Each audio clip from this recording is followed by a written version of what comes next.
everyone, welcome back to Season 2. I'm Shulin here to inspire you on the infinite possibilities after the bar. So to kick off this new season, we have a very special edition of this episode. We're going to talk to someone who defied the odds, left a job as a lawyer, and moved to Bali to be a surfer entrepreneur and YouTuber. She gets millions of views on her videos. I'm talking about none other than Jean Voronkova. In many of her videos, she shares that her simple life makes her so happy. In this episode, you will hear about how it took her 10 years to finally feel comfortable with her newfound identity, and that her dad wasn't even speaking with her for 2 of those years. So what was it that gave her the courage to make such a big change? Well, let's find out. Hi, I'm Shulin, and welcome to After the Bar. Season 1 was all about the journey to success. Some of my guests were lawyers, some are former lawyers. Season 2 is all about the definition of success. What does success really mean to us? Success means different things for different people. And what better way to kick things off than to hear from Jean Voronkova. So Jean actually and I were law school classmates, and I'm very, very grateful that she's here. So just very briefly, Jean is a former lawyer turned surfer entrepreneur, and now she's a YouTuber with millions of viewers all over the world. Thank you so much, Jean, for coming. Oh, thank you for having me, Shu. Very excited, and she's actually here in Singapore from Bali. So I really had to grab her for this podcast. Let's just get started, shall we? Okay, yeah, sure. Yeah. So I think one of my favorite lines from a recent interview you did with Daily Mail from the UK was that my simple life in Bali makes me so happy. And I think that my question actually is, how did you know that makes you happy? You know, it takes some people years to actually arrive at, you know, a state of like, okay, yes, this is actually what keeps me fulfilled. So I'm very curious, and I think a lot of the listeners are curious out there that you made such a radical change, and you know now what brings you happiness, what brings you fulfillment. How did that come about? So I think it's all rooted in how I've always had a lot of exposure in my life, because I was always game to try a lot of new stuff. And the thing is, most of us, we tend to like look around us and try to fit into the boxes we see around us. So then it becomes the case that you can only aspire to be what you can see. So then exposure becomes the crux of the matter. And since like even before law school, I tried out so many different things. At 16 years old, I was a 联合早报 student photographer. And then, I was so many things. I was a waitress, I was an usher, I was a commercial model. I even did primetime TV in Singapore. I remember seeing you on TV, yes. Part-time as an actress for a while. I just wanted to know what that life was like. So many different things. And I think most recently in the pandemic, I actually went to work at NTUC Fair Price for about 3 weeks. Amazing. Just, because I can, and why not? Yeah, right? why not? And it was really interesting to see what life like that is like. So many interesting thoughts about it. But basically, throughout my life, I must have done at least like 20, 30 jobs. Yeah. And all that really helps you. It helps you to understand what's for you, what's really not. What kind of life do you want to lead? What makes you happy? What's meaningful? And then you walk on from there in the path of your choice, I guess. Yeah. And one of your YouTube videos, I remember that you shared about a little bit more about your journey. Because to be honest, as your law school classmate, when I saw that you're living this alternative lifestyle that many people dream of, I thought, easy for Jean, Jean is a free spirit. She has it all figured out. She doesn't need to conform. She is free of parental expectations. So I was always very curious. And after watching your video, that gave me clarity and insight. Like, wow, it actually took you 10 years to figure everything out. What were the challenges involved? So the thing is, nobody really has it all figured out, right? We're just figuring it out as we go along. And in my case, just because it's a less conventional path, there's a bit more extra figuring to do because there are less reference points around me. But just to clarify, when I left my corporate life, it actually felt like I was taking off a mask that was never comfortable in the first place. So I'm glad I did, and I've never looked back. So there isn't really much I miss from corporate life at all. It's just not for me personally. But I do not regret the time spent in that life. I mean, I learned a lot from it, and it has benefited me. It was about 7 years that you were in corporate life? Correct. Yes. Yeah. So then, but it wasn't my truth. Now I've moved on. Happy for that. What it really took me 10 years to get comfortable with, I think, was more living with a lower threshold of financial security. And I don't think that's a corporate lawyer thing. I think that's a Singaporean thing. I mean, if you look around us, yes, you know, Singapore is all about these financial considerations, right? Your retirement nest egg, early retirement fire, how much savings you have squirreled away. And as a nation, our national reserves level. So then, I mean, most of us living the Singapore-style life will have a huge buffer for financial security. Because, if you work hard in this place, that's the beauty of Singapore. If you work hard in this place, you will get rewarded. But, well, in my case, I chose to take a different path. So I have to live a different kind of life, including different kind of financial considerations. So that's very challenging because that is going against something that's very fundamentally ingrained in my mentality and in the people all around me, my family, my friends, everything. But that's just one aspect of the thing. Like, the other very challenging part is like my Asian family. Right? I want to hear more about that because actually I came from law too. I left the legal profession 4 years after being a lawyer, and I faced violent objections from my grandmother, from my neighbors even wanted to weigh in. So I can only imagine for you it must have been a very challenging situation. Basically, it was like a prolonged heart attack for 2 or 3 years for my parents, which is very hard on them. And it was very painful.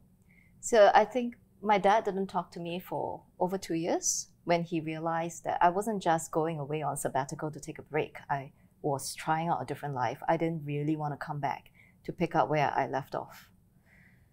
And actually, I think somewhere around the 4-year mark, I realized that my dad hadn't even told anybody. He couldn't bring himself to acknowledge and tell people, like his daughter was no longer a lawyer, no longer at Raja and Tan or whatever it was.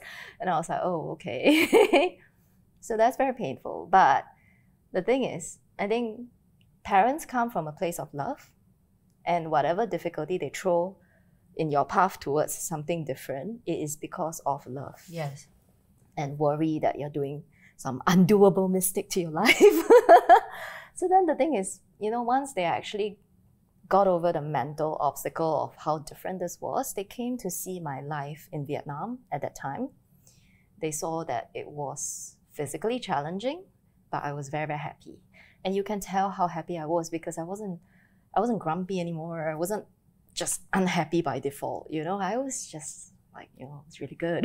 You're living. And every parent actually at the end of the day, they just want you to be happy. Yes, they just want you to be happy. Oh, I'm so glad to hear that. So, I mean, thanks for sharing that. I want to acknowledge you for sharing something that must have been very difficult. It was very painful. Very, very painful. And I wish I didn't have to go through it like the bulldozer way. But at the same time, it was so unspeakable, right? Yes. What I have done, it's so unspeakable in the Asian context. It is. Can you imagine that you will go up to your dad, tell him that, and he's going to be okay with it? Not my kind of parent. Now they are, with the grandkids and everything, they soften up so much. Yes.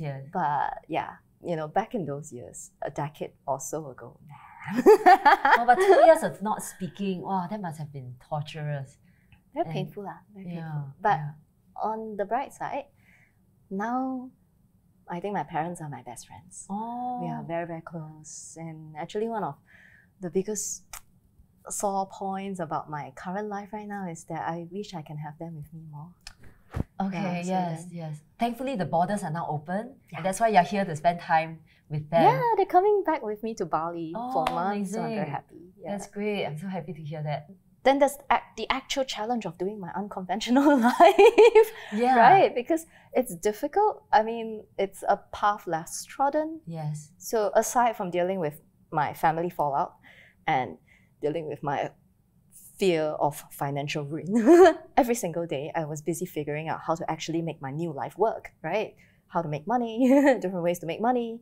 And in this new life, I wanted to make money in a way that was in sync with my personal values. Yes. So then, yeah, every day was a challenge. But then the thing about it is, I think that we should all strive for a challenging life that is amazing, because challenging doesn't necessarily connote difficult or horrible, right?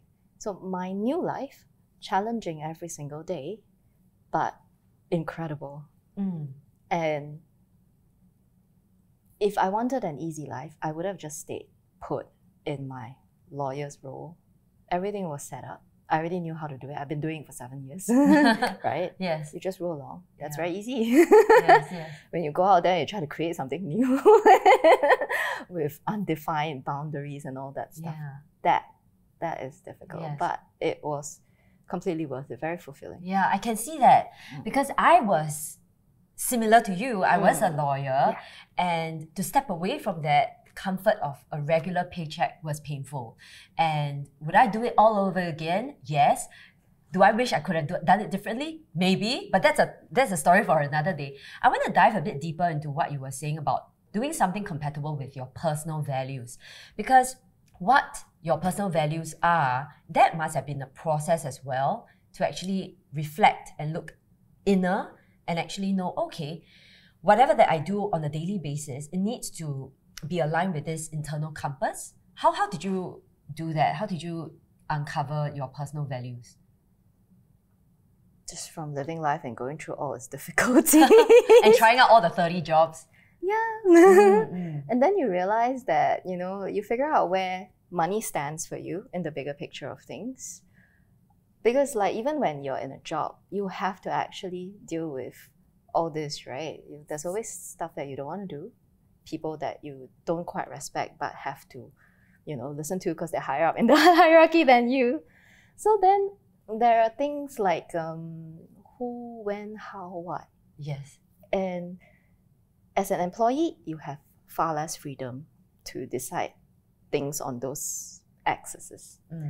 As an entrepreneur or a business person or a freelancer, it's more in line with you can do what you want. In my business, if a customer was being unreasonable or if for whatever reason I didn't want to serve the person, I have the latitude to say, okay, we refund you. Thank you. Have a nice day. Bye. Right? Yes, true. Yeah. So those kind of little things may not matter much to other people, but they do to me. Yes. And I have the latitude also to choose to do what I feel is very meaningful. So for me, drafting endlessly was horrible.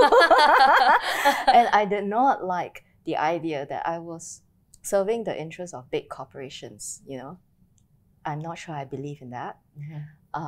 But what I chose to do in my own new life path with yoga and surfing is very direct. It's very simplistic, maybe even a little stupid on some level, but it's just, I bring happiness and relief to people very directly. And there's immediate feedback, and you can actually see how you have enabled or helped people. And that gave me motivation every day to get out of bed and go to work and do a good job, to want to be the best version of you for your customer or your client or your student. So it's really cool. So inspirational. It's because I remember reading one of your interviews and you said that, I'm so excited because I get to create a meaningful life, not just for yourself, you're passionate about doing that for others. And I see that we're going to talk a little bit more about your YouTube channel, because I realized your recent videos have been more about financial security. And I think you shared about how actually social media is not your friend, and it's very important who you surround yourself with. All that really resonates so much with me, because the thing is, very few people, they have the courage to take themselves out of their comfort zone like you have and take that step to venture forth.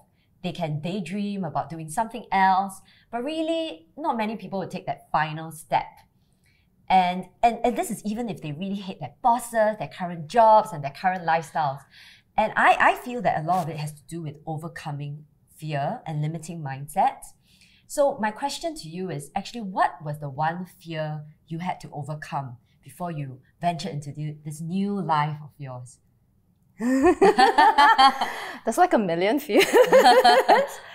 But the thing is, once you took that great leap forward, then eventually along the way, you're dealing with so many fear management that it just becomes all just practical issues that you have to find solutions to.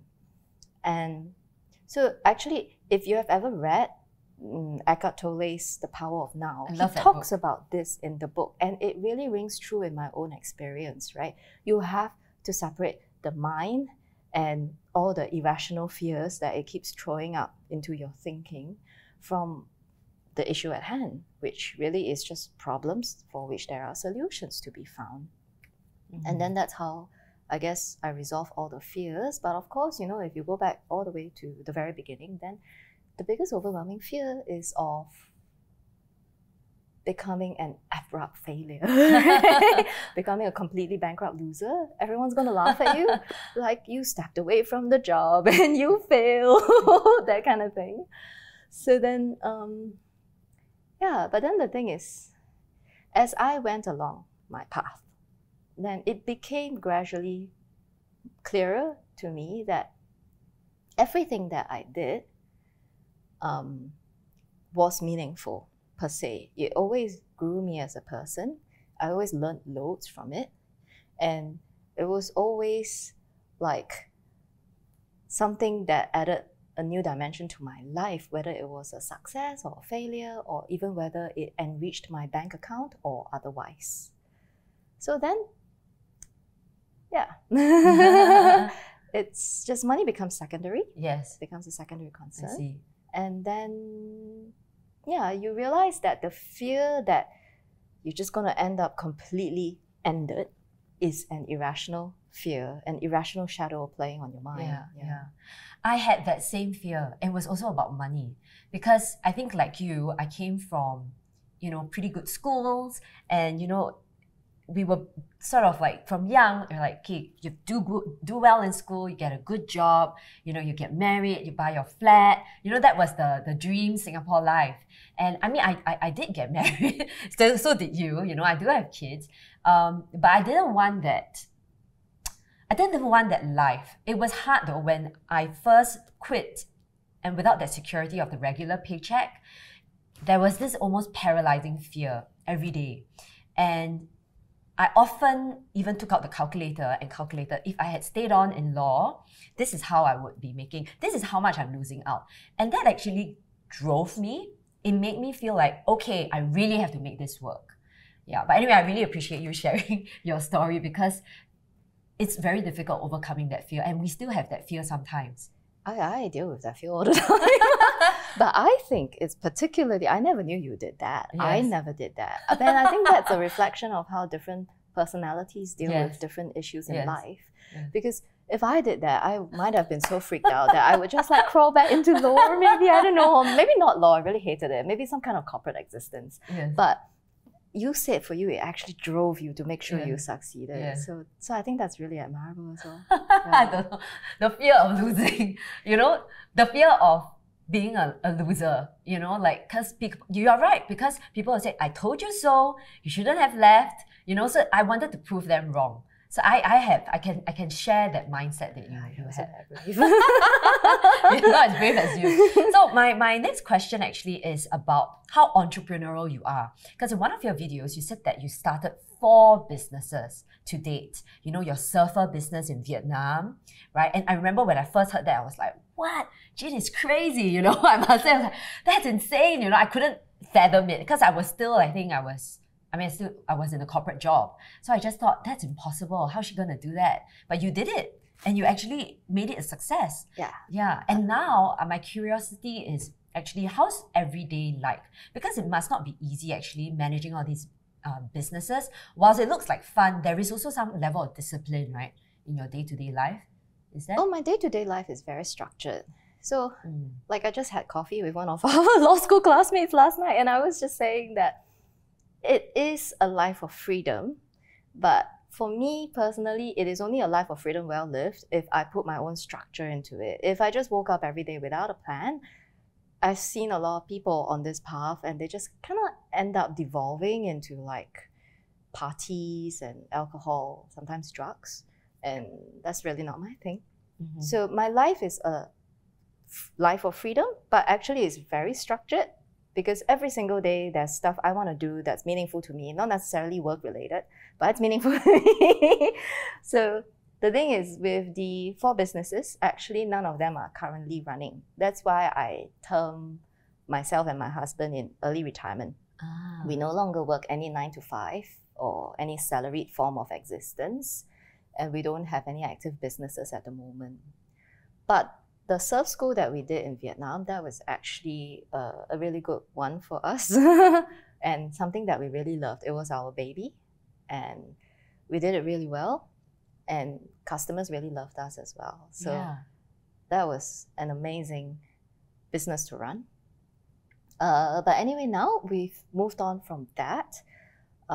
There was a natural close to the surf school in Vietnam because of the pandemic the past 2 years. And during this time, we kind of evolved to build a life in Bali now. So that's where we are. Bali, every morning, it's a very early start, like 5 or 6 a.m. And we do a dawn patrol surf session. And then we're back home 10:30, 11. You know, there's doggy time, there's lunch time, sometimes a nap. Afternoons, we spend doing our hobby stuff, right? Sometimes I paint, sometimes he plays music. Sometimes we take turns to work on the videos for YouTube. So the YouTube thing, it's really fun. It's amazing that you actually get to send a message out that can reach so many people at one go. And it's very rewarding when you see the videos being well received. So it's kind of like a creative collaboration between me and my husband. And it keeps us busy and it forces us to go out of our comfort zone in Bali, to try more stuff, you know, to travel to like new corners, and probably Indonesia after travel gets easier, you know. So then we're really loving it. And because of that, like life, you know, there's a structure, right? Morning you're exercising, then afternoon you're working or working on the skills that you want to improve at. Evening times is just usually like dogs, doggy time, a walk, making dinner. Sometimes friends come over. So it's very simple.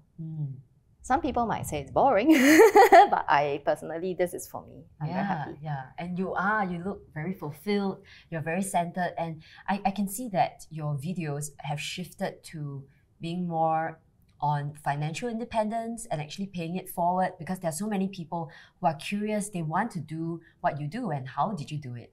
So I'm going to ask some questions about the YouTube channel. So Jean, your YouTube channel took off in such a major way. And I still remember during the lockdown circuit breaker, I saw one of your first few videos, I think on Facebook. And you know, it was a while before a friend actually sent me your video and I was like, wow, she has 1 million viewers. How did that happen? So I think a lot of the listeners out there would be curious to know if you had envisioned and worked towards, you know, making such an explosive success out of your YouTube channel. So it was unexpected, I suppose, because I think what you know, a lot of people are doing is they're really tuning in. I'm sharing all your videos with my friends as well. Oh, thank you. Yeah, so how did it happen? Really? Yeah. Okay, so the YouTube was kind of like a hobby baby. So it was a combination of how me and my husband, we thought that it would be nice to be able to share a visual explanation of our unconventional life in Vietnam and Russia with our family and our friends, because it seemed like nobody could envision what exactly it was that we were doing out there. So then we were like, oh, you know, we're drifting apart from a lot of people because we're always away physically. So let's do this, you know, let's create more of a loop between the people who matter and us. Yes. At the same time, my hubby wanted new expensive camera toys. So then the YouTube channel was born from that, right? It was like, you know, you want to spend a little bit of money, let's do something a little bit more structured with it. So then we did the YouTube, we started from there. But it really was predominantly just a family and friends thing for a really long time until we kind of moved to Bali and we started documenting our life there. And then suddenly there was this huge online following that just resulted. Yes. And yeah, I feel very lucky and blessed that it went in this direction.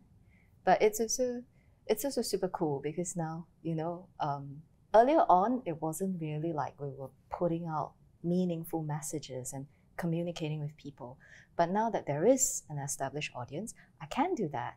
And, for so long, so many people have asked me out for coffee, curious about my life choices, about what I've done, how it's like out there. And I've always wanted to help. I even thought about writing a book, but I write journals daily actually, but I haven't been very successful at creating a cohesive book.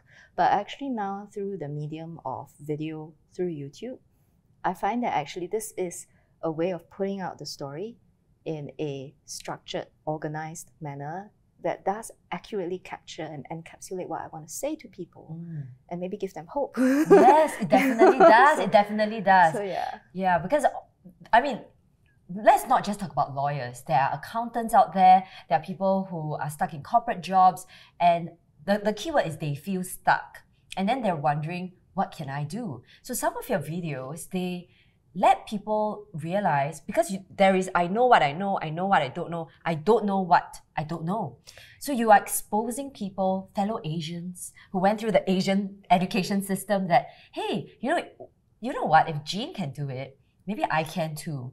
So I mean, honestly, you're making a huge impact, much bigger than you're expecting. Yeah, but at the same time, when I first started out, and I was kind of like the only one I could see doing this kind of thing as an Asian female. Yes. I was also thinking, cannot be all these, Europeans and Americans and all these people from don't know where, they're all doing it, they're all surviving, they all look pretty happy. Cannot be that me with my background as an Asian who's very hardworking and very focused, I cannot possibly go out there and do this and be a failure, right? Yeah. Well said. Well said. We must all think about things from that perspective. Yeah, that's true. Yes. Because it's very nice to see other people doing the eat, pray, love thing. And, they think, oh, maybe it's just because they are Westerners or they're from another country, they can do it, But yeah, you've proven it. Personally, I didn't like Eat, Pray, Love at all. But the principle and the idea behind Eat, Pray, Love, I'm fully for it, because I think that life in Singapore, in a way, it can be said to be like hyper-materialistic.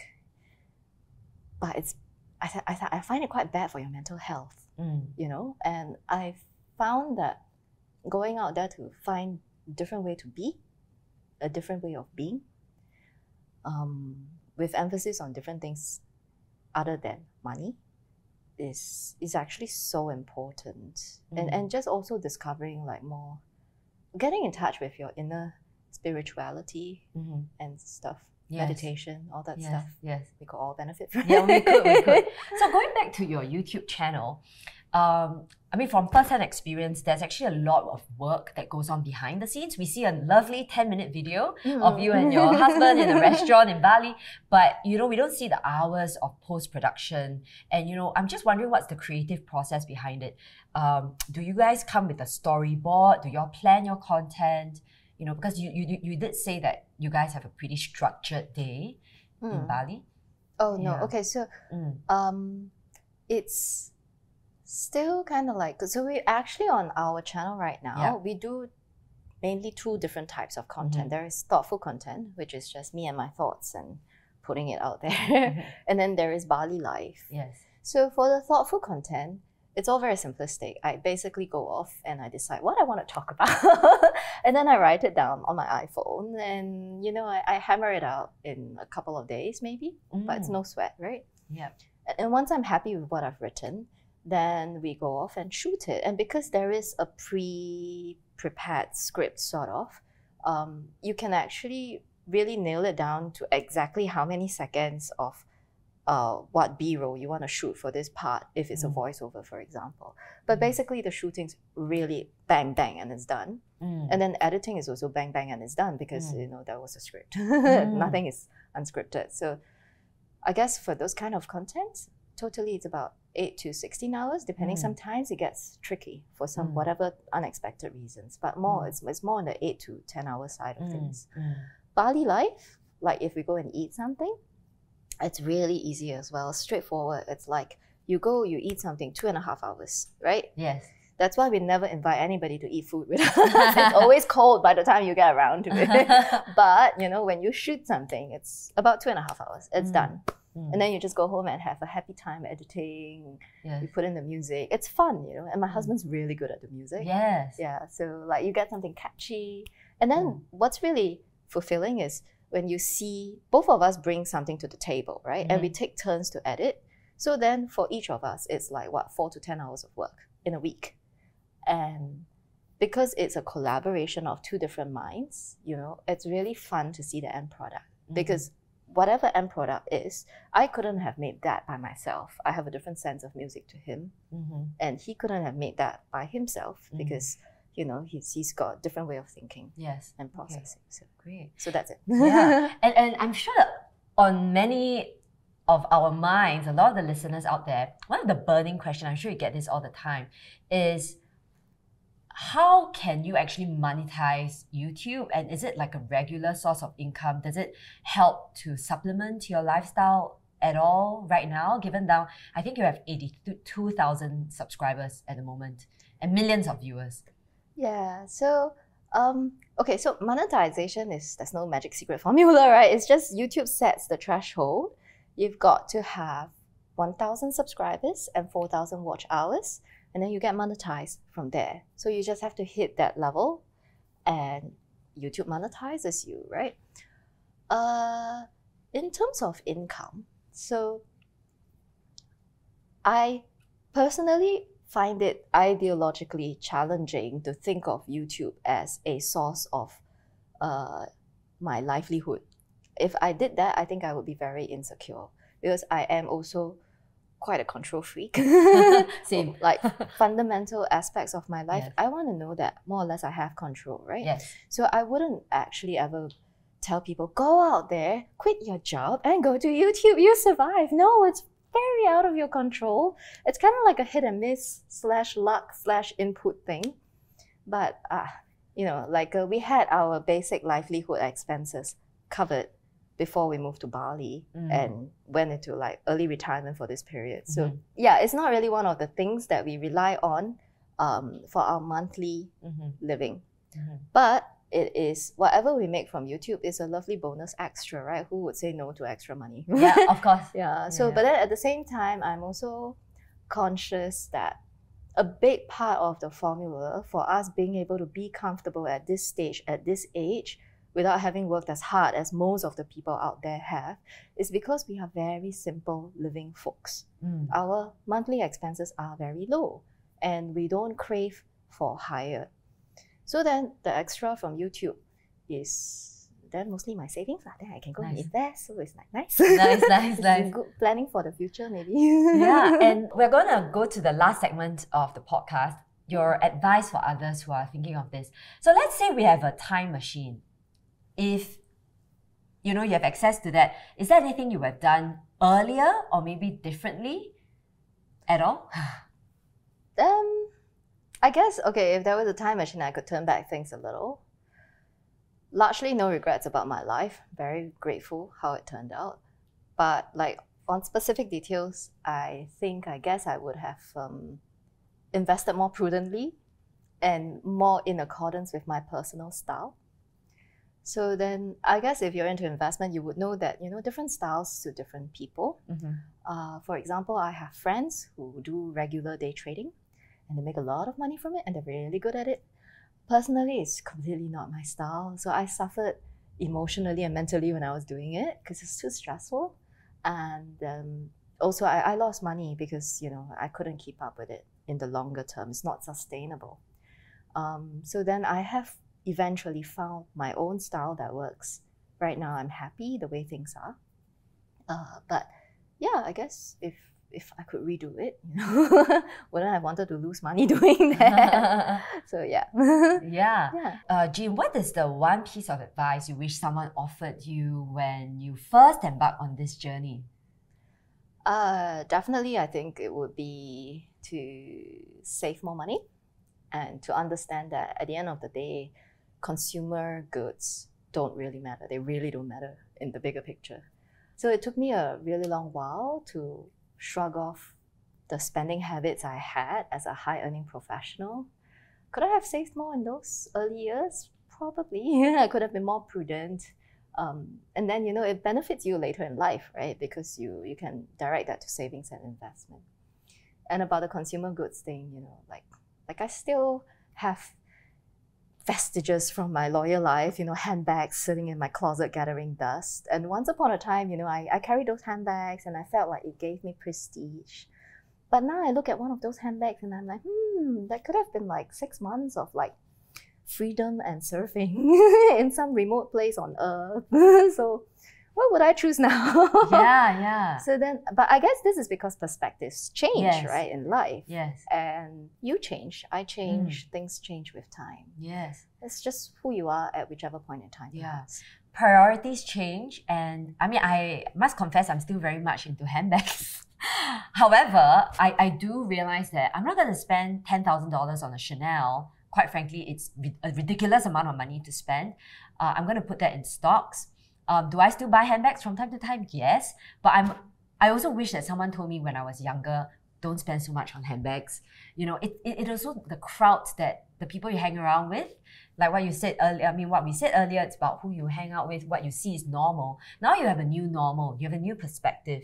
It doesn't mean one is better than the other. It's just that you've chosen a different lifestyle, and this brings you so much more fulfillment.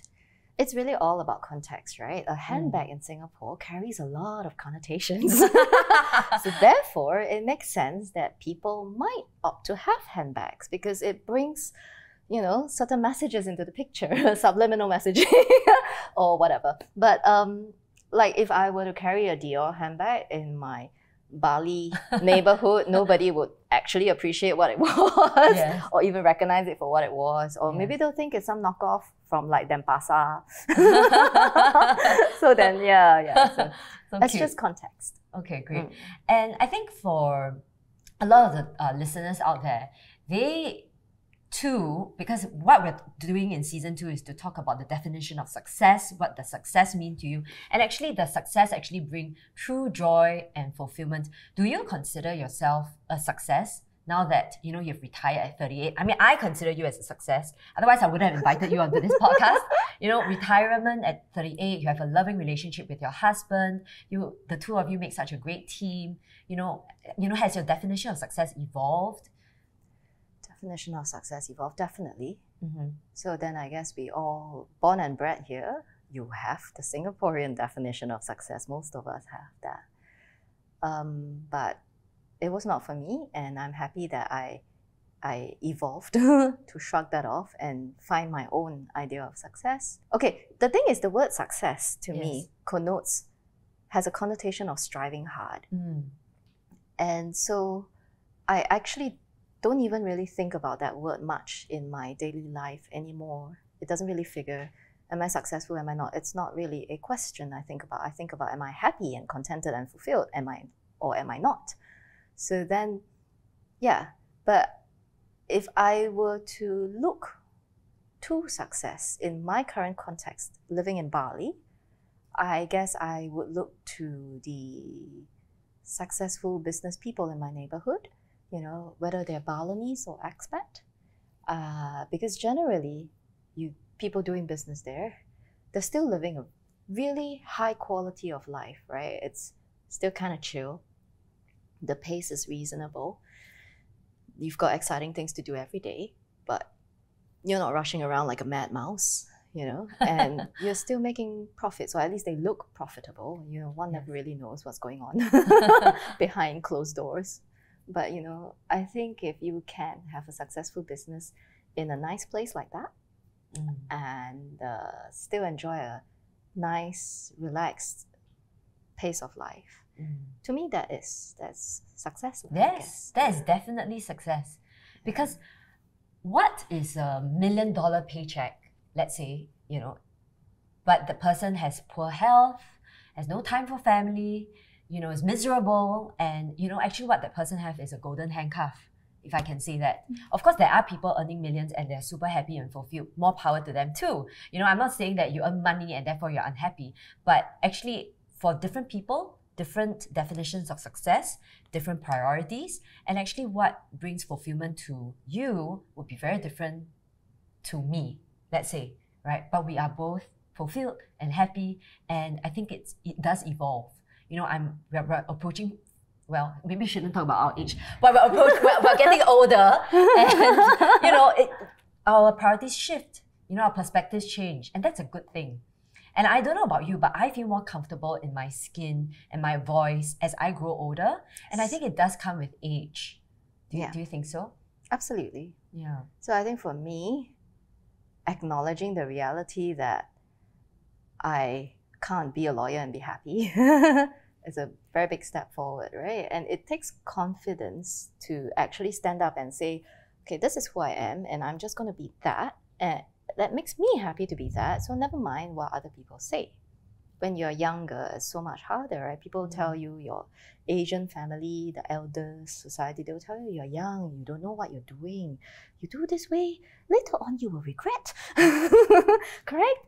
So then it makes people afraid to step out, maybe. But then, as you gain confidence as you get older. Yes. To just round this off, I think what you just said resonates so much with me, and I'm sure with many people out there. The biggest fear is fear of failure. Like, we just don't want to feel like we disappoint our parents, disappoint ourselves, our expectations of ourselves, and or don't live up to our expectations. Because even when we've stepped out of law, I'm sure yourself, myself included, we have certain standards. We want to know that we have lived up to our potential and be the best versions of ourselves. Every day we want to challenge ourselves. So I want to give you a lot of credit. You should give yourself a lot of credit for how far you've come, Jean. So for you too. You did something also very adventurous. And it's, in a way, far braver than I have, because whatever I've done, I've kept it very scaled down. But I think for you to step out there, start a different path, and then start your own business, you've thrown a lot of yourself into that. And there's a lot of you out there on the line. That's very brave. Yeah, okay, we're both very brave in different ways. So for the benefit of all the listeners out there, especially the younger ones in their 20s and maybe early 30s, whatever you see and hear about Jean and myself, it did not come overnight, and neither was it easy. We took the path that was a lot more challenging, a lot more difficult. No regrets, but this was no get-rich-quick scheme, right, Jean? Yeah. So, nothing worth having comes easy, right? Yes. Yeah. So I think a lot of people look at us now in this current stage and go, okay, that doesn't look so bad. How hard could it have been? It's actually really hard. And the thing is, it's really hard, spread over, for me, it was over 10 years. Yes. For you, it's what? 12 years. Yes. It's hard, and it still is. It still is challenging. People see us correct. on social media, and I think they think, wow, it looks easy. And obviously, we have our makeup on. We want to look good for the camera. But what we don't post out there is, the tears, the heartache, the panic attacks that sometimes we have had, and how we had to pick ourselves up. It's not easy. This is not an easy path. The easier path would have been to stay in law. Correct. So, and then it's actually like what you messaged me about how you get the popular support, or people start coming to you only after you've made it, in some reasonable form or manner. So in the early part where you are actually just trying to make it, there is no support. And most times people just look at you and go like, huh? Right? And that doesn't feel very good. It's something that you have to deal with. Yes. So by the time you reach our respective points, it's kind of easier, right? It's nice. But behind that point, yes, has been a long, journey. Yes, and it's still very much a work in progress for both of us. You know, we still don't know what's in store for us tomorrow. Correct. Both of us don't have a regular paycheck still, Yeah. but it excites us to no end, and we still want to keep doing this. And both of us are now fellow content creators. So I'm so excited that we have been reunited because of this. We haven't seen each other in 10 years actually. Yeah. I think more than that. Yes. Yeah. So now that we're coming to the end, I'm going to ask Jean some questions at our rapid fire round. And thank you again for doing this. Really, really No problem. happy. Okay. My pleasure. Yeah. So the first question I have is, what are your 3 favorite dishes in Bali? Okay, so I really like babi guling. That's almost the Balinese national dish. Really good. Then there's also nasi ayam, which is a very particular one from this stall called Ibu Oki. It's really good. And just terang bulan, you know. Wow. Okay. Yeah. And what is one phrase or like a motto that you live by? I think I already mentioned that earlier. Like it's this quote by Theodore Roosevelt, and essentially it goes on for quite some time. But summarize, it's just nothing worth having comes easy, and people should pursue a challenging life, not an easy life, but a challenging life that is also meaningful. Yeah, I think. Wow, well said. I love that. And the last question to wrap up.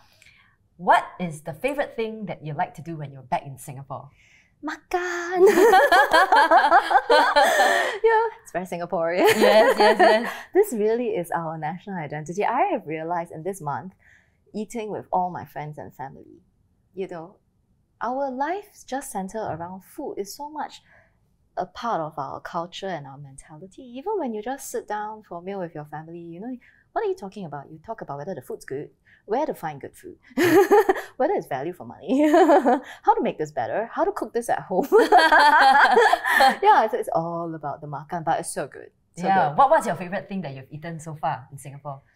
Well, I grew up here. I like everything, but I think my favorite thing is char kway teow. And it's very hard to get good char kway teow, even in Singapore nowadays. Yeah. You tell me which one off air later. Which one's your favorite? Thank you again, Jean, for doing this. Very, very glad that you did this, and I'm very thankful. Thank you for having me, Shu. Thank you so much. It was really, really cool to have this chat. Yes, likewise. If you've enjoyed this podcast, then be generous and share it with as many people as you can. Rate it, review it, and follow me on LinkedIn.